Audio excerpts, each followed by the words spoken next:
The 2025 Formula One season has been a story of two teammates, Oscar Piastri and Lando Norris, fighting for glory under the same roof.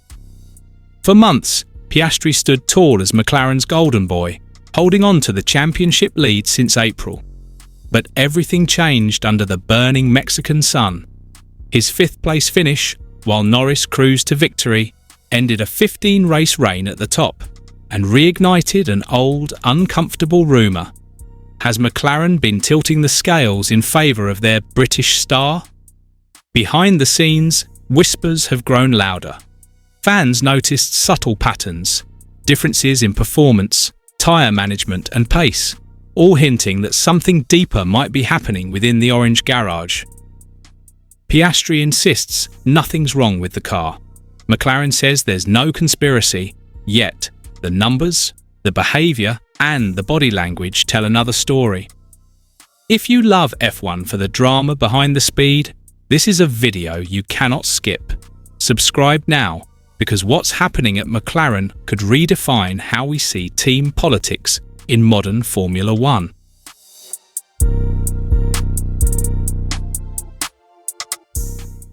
When Oscar Piastri crossed the finish line in Mexico, just inches behind Haas rookie Oliver Bearman, few realised what that moment truly meant. His championship lead, something he had defended for 15 races, was gone. After months of dominance, the Australian star was suddenly second in the standings. And the man who took his place at the top? None other than his own McLaren teammate, Lando Norris. To the outside world, it was just another intense race. But to those watching closely, it was the latest chapter in a growing mystery. Why has one McLaren been consistently faster than the other? At first glance, the data looks innocent. Both drivers have identical machinery, equal access to updates, and a team principal who insists on total fairness. Yet the timing of Piastri's downfall feels suspicious. Ever since the Italian Grand Prix, where team orders forced him to move aside for Norris, Piastri's results have collapsed. No podiums in 4 races, while Norris has finished ahead every single time. His confident, controlled driving style has given way to visible frustration. Fans are now asking the question McLaren refuses to entertain. Is something happening behind the scenes? The 2025 season had been Piastri's coming-of-age story. Calm, precise and ruthlessly efficient, the young Australian looked untouchable through the first half of the season.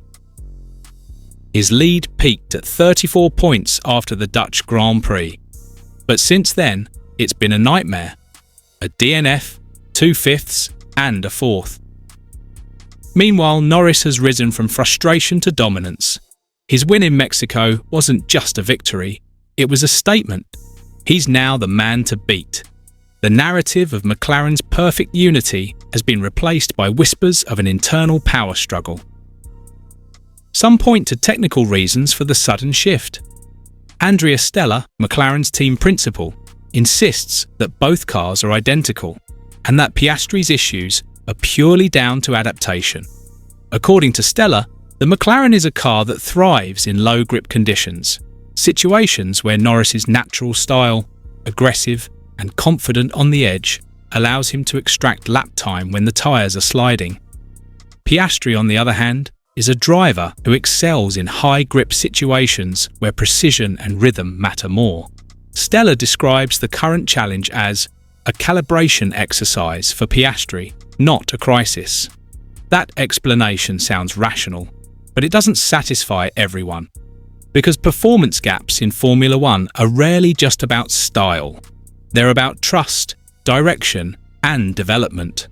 Fans have noticed that the car's balance seems to have shifted toward Norris's preferences since mid-season, and numbers back it up. While McLaren introduced its last upgrade at the British Grand Prix, Norris began running an optional new front suspension from Canada, a setup Piastri initially refused to use.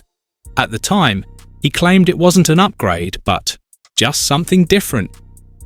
Yet that difference now appears to have evolved into Norris's biggest advantage. So, Was McLaren's technical evolution purely organic, or has the team quietly prioritised its British star?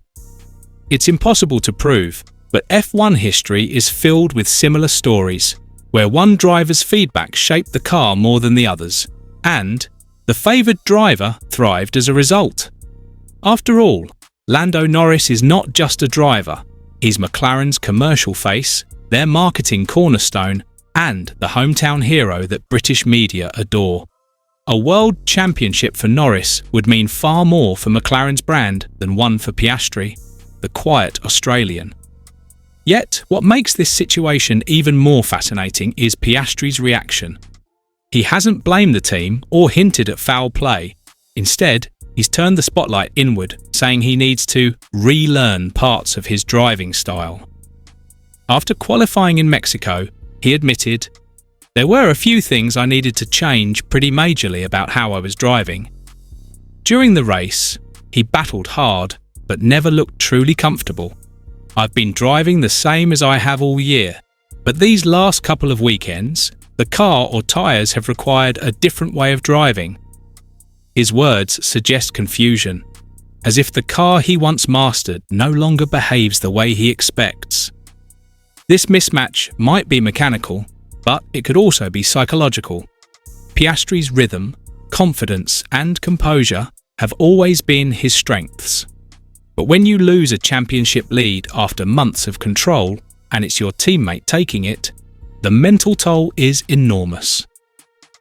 Norris, meanwhile, is riding a wave of confidence, driving more freely and attacking with precision. In modern Formula One, that mental edge can make as much difference as a new floor or wing upgrade. McLaren, to its credit, continues to deny any internal imbalance. Stella insists there's no reason to suspect the cars are different, and that Piastri simply needs to adjust to new conditions. He praises both drivers' professionalism and hints that these growing pains will make Oscar even stronger. But many fans don't buy it. From the outside, it feels like McLaren has quietly shifted its focus. Norris looks like the man with the team behind him, while Piastri appears isolated, forced to chase a setup he no longer understands. And yet, the story isn't over. 4 races remain: Brazil, Las Vegas, Qatar, and Abu Dhabi. Circuits where Piastri struggled last season, but where redemption could be waiting. If he manages to reverse this trend, the title fight could swing back once more. If not, Norris could seal the championship, completing McLaren's first driver's title since Lewis Hamilton in 2008. In the end, this is more than just a technical issue. It's a test of belief between 2 rising stars and the team that binds them. Whether McLaren is guilty of silent favouritism or simply caught in the natural chaos of a title battle, one thing is clear: the harmony in Woking has cracked. So, here's the question that will define the rest of this season. Is Oscar Piastri truly battling his car, or is he fighting something much bigger inside McLaren? Let me know your thoughts in the comments, and don't forget to subscribe so you won't miss any of our latest videos.